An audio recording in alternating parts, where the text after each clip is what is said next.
நடிகர் ரஜினிகாந்தும் கமல்ஹாசனும் இணைந்து அரசியலில் களமிறங்க வாய்ப்பு இருப்பதாக காந்திய மக்கள் இயக்கத்தின் தலைவர் தமிழருவி மணியன் தெரிவித்துள்ளார்.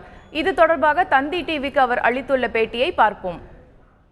ரஜினிகாந்த் அவர்களும் கமல்ஹாசன் அவர்களும் திரையுலகத்தில் நீண்ட காலமாக ஆத்மார்த்தமான அன்பும் நட்பும் கொண்டவர்கள். எனவே அவர்கள் ஒருவருக்கு எதிராக ஒருவர் களமிறங்க மாட்டார்கள் என்று நான் நிச்சயம் நம்புகிறேன்.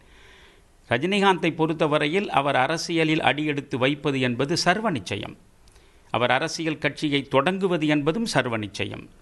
நான் 2 முறை தனிப்பட்ட முறையில் அவரிடம் ஒவ்வொரு முறையும் 90 நிமிடங்களுக்கு மேல் பேசியிருக்கிறேன். ஆக ஒரு 3 மணி நேரம் அவரிடம் நான் மனம் கலந்து பேசிய நிலையில் அவர் அரசியலுக்குள்ளே வரப்போவதும் இந்த அரசியலில் மிகச்சிறந்த மாற்றங்களை உருவாக்குவதற்கான உள்ள துடிப்பு அவருக்கு இருப்பதும் எனக்கு பூரணமாக புலப்பட்டிருக்கிறது.